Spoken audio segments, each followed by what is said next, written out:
interpret information from topographic and orthophoto maps and aerial photographs.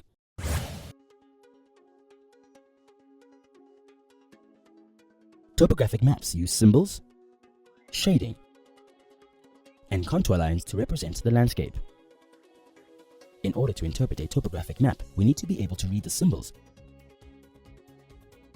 and understand the patterns of the contour lines.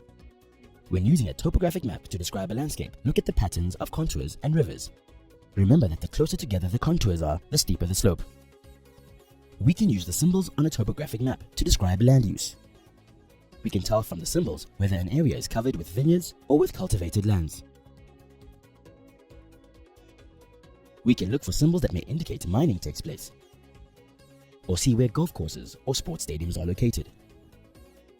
We can see where roads lead to and what type of roads they are. Symbols are used to show us different buildings too. Perennial rivers are solid lines,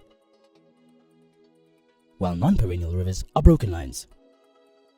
Aerial photographs give us a real image of land use of an area viewed from above.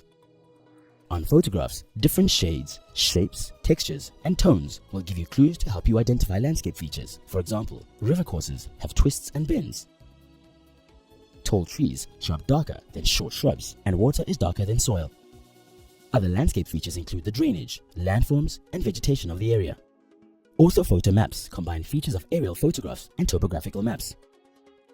They are real images with superimposed contour lines, place, and feature names. The bigger the scale, orthophoto maps, the more detail we are able to see than topographic maps. Settlement patterns are the way in which buildings are arranged. There are two basic patterns, dispersed and nucleated. Dispersed settlements have buildings that are spread out and are far apart from one another, while nucleated settlements have buildings clustered together.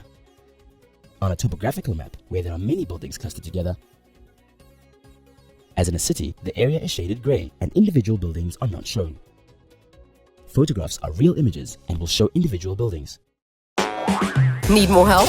Subscribe to our channel or dive into our expert textbooks and get that learning edge.